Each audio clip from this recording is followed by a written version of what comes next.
अस्पताल में एक एक्सीडेंट का केस आता है। अस्पताल के मालिक डॉक्टर ने खुद जाकर ऑपरेशन बालक में केस की जांच की।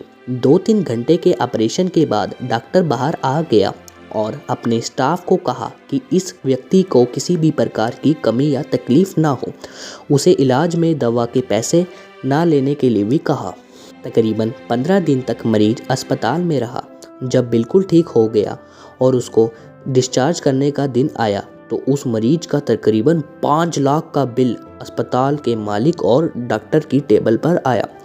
डॉक्टर ने अपने अकाउंट मैनेजर को बालक में बुलाकर कहा कि इस व्यक्ति से एक पैसा भी नहीं लेना है। ऐसा करो, तुम उस मरीज को लेकर मेरे चैम्बर में आ जाओ। मरीज को चैम्बर में लाया गया। डॉक्टर ने मरीज से पूछा, परवीन भाई, मुझे पहचाने? वह मरीज ने कहा, लगता है कि मैंने आपको कहीं देखा है।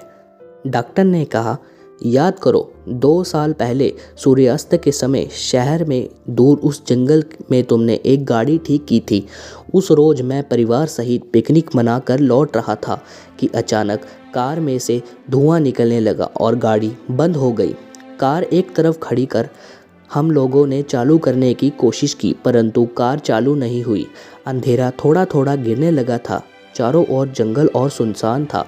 परिवार के हर सदस्य के चेहरे पर चिंता और भय की लकीरें दिखने लगी थी और सब भगवान से यह प्रार्थना कर रहे थे कि कोई मदद मिल जाए। थोड़ी ही देर में चमत्कार हुआ कि बाइक के ऊपर तुम आते दिखाई पड़े। हम सब ने दया की नज़रों से हाथ ऊंचा करके तुमको रोकने का इशारा किया। तुमने बाइक खड़ी करके हमारी परेशानी का कारण पूछा। तुमने कार का बोनट खोलकर चेक किया और कुछ ही क्षणों में कार को चालू कर दिया। सबके चेहरे पर खुशी की लहरें दौड़ गई। हमको ऐसा लगा कि जैसे भगवान ने आपको हमारे पास भेजा है, क्योंकि उस सुनसान जंगल में रात गुजारने का ख्याल मात्र से ही हमारे रोंगटे खड़े हो रहे थे।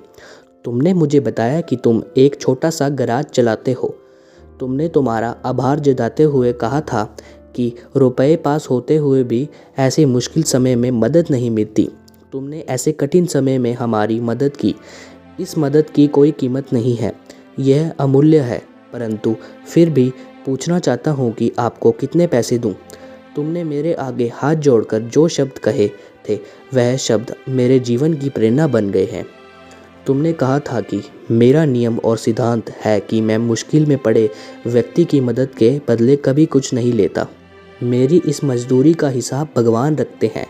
उसी दिन मैंने सोचा कि जब एक सामान्य व्यक्ति इस प्रकार के उच्च विचार रख सकता है और उनका संकल्प पूर्वक पालन कर सकता है तो मैं क्यों नहीं कर सकता। और मैंने भी अपने जीवन में यही संकल्प ले लिया है। 2 साल हो गए हैं, मुझे कभी भी कोई कमी नहीं आई। उपेक्षा पहले से भी अधिक मिल रहा है। यह अस्पताल मेरा है, तुम यहाँ मेरे मेहमान हो और तुम्हारे ही बताए हुए नियम के अनुसार मैं तुमसे कुछ भी नहीं ले सकता। यह तो भगवान की कृपा है कि उसने मुझे ऐसी प्रेरणा देने वाले व्यक्ति की सेवा करने का मौका दिया। ऊपर वाले ने तुम्हारी मजदूरी का हिसाब रखा और वह हिसाब आज उसने चुका दिया। मेरी मजदूरी का हिसाब भी ऊपर वाला रखेगा और कभी जब मुझे ज़रूरत होगी वह ज़रूर चुका देगा। डॉक्टर ने परवीन से कहा, तुम आराम से घर जाओ और कभी भी कोई तकलीफ़ हो तो बिना सबूत के मेरे पास आ सकते हो। परवीन घर जाते हुए चैम्बर में रखी भगवान कृष्ण की तस्वीर के सामने हाथ जोड़कर कहा कि हे प्रभु, आपने आज मेरे कर्म का पूरा हिसाब ब्याज समेत चुका दिया है।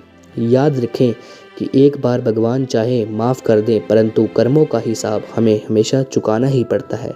सीख, मनुष्य का एक ही कर्म है, अच्छे कर्म करना और बुरे कर्मों को त्याग देना। मनुष्य का कर्तव्य है कि वह अच्छे कर्म करे और फल की प्राप्ति ना करे। अगर आपको यह वीडियो अच्छी लगती है तो मेरे चैनल HSC स्टोरी को सब्सक्राइब कीजिए, लाइक कीजिए और अपने मित्रों के साथ शेयर कीजिए।